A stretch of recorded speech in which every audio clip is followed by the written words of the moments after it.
सो हम अभी LDRP college पर आज JMFC एग्ज़ाम्स का हमारा जो एग्ज़ाम था वो कंप्लीट हो चुका है.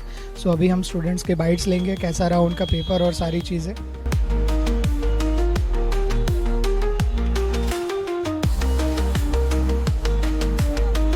ઓવરઓલ આજનું પેપર આપનું કેવું રહ્યું? ઓવરઓલ આજનું પેપર બહુ જ સારું રહ્યું અને કોન્સેપ્ચ્યુઅલ પેપર એટલું નહોતું, સેક્શન વાઇઝ પેપર હતું ને સારું હતું. ઓવરઓલ પેપર જોવા જઈએ તો કાયદાના ઉપર જ હતું, જેમાં બહુ જ ઇંગ્લિશનું કે મેથેમેટિક્સ તો બહુ જ ઓછા ક્વેશ્ચન રહ્યા હતા.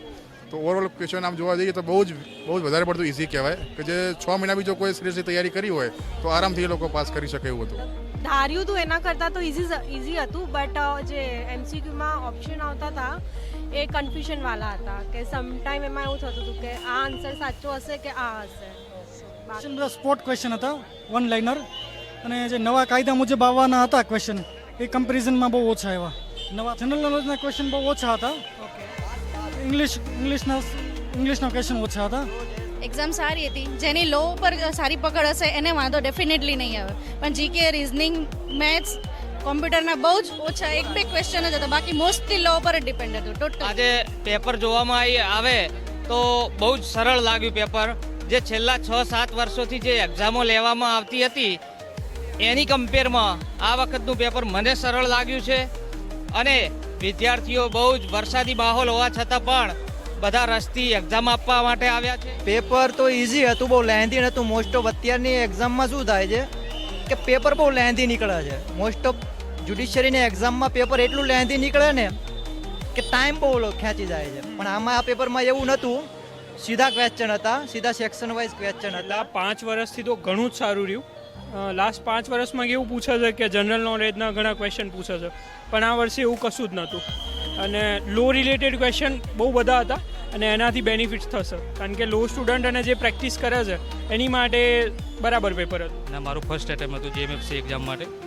પેપર કહી શકાય કે ઇઝી ટુ મોડરેટ પેપર તો હતું, અને સારી એવી તૈયારી કરેલી હોય, ક્લાસીસ કરેલા હોય તો તમે સારી એ રીતે પરફોર્મન્સ કરી શકો છો. એ રીતનું પેપર હતું. જેને મહેનત કરી હોય, ઇન્ડેક્સ બેઝ બધું પૂછાયું છે એટલે નીકળી જવાના ચાન્સીસ છે. બહુ સારું રહ્યું, પેપર ઇઝી નીકળ્યું હતું. સેક્શનો થોડી વધારે પૂછી લીધી હતી, બટ બહુ સારું રહ્યું. કોન્સેપ્ચ્યુઅલ નહોતું અને સેક્શન બેઝ વધારે ક્વેશ્ચન્સ હતા, ડાયરેક્ટ ક્વેશ્ચન્સ વધારે હતા, ઇન્ડેક્સ બેઝ ક્વેશ્ચન્સ. પેપર બહુ સરસ રીતે પૂછ્યું હતું. આઈ થિંક જો થોડું પુશઅપ કર્યું હોત સેક્શન્સમાં તો બહુ સરસ આવી જશે બધાનું. આ વખતે પેપર થોડું ઇઝી હતું એવું મને લાગ્યું, કેમ કે જીકે પાર્ટ થોડુંક ઓછું હતું, એટલે ઓવરઓલ સારું ગયું આ પેપર. પેપર સરસ રહ્યું છે. પેપર તો બહુ સરસ રહ્યું. મેં જે ક્લાસીસમાં ટ્રીક શીખવાડી હતી સેક્શન યાદ કરવાની, તો એ બહુ અહીંયા હેલ્પફુલ રહી. મેડમે જે લાસ્ટમાં વિડીયો જે અપલોડ કર્યો હતો BNSS માટે, એ બહુ વધારે અમને હેલ્પફુલ રહ્યો, કારણ કે એ જે વિડીયો હતો એમાંથી પણ 2-3 ક્વેશ્ચન આવેલા છે. અને ઓવરઓલ મૂલો એકેડેમીમાંથી અમે સ્ટડી કરેલું છે, તો ઓવરઓલ મેડમનું જે સમજાવવાનું અને શીખવાડવાની જે ટ્રીક છે એ અમને વધારે ગમી.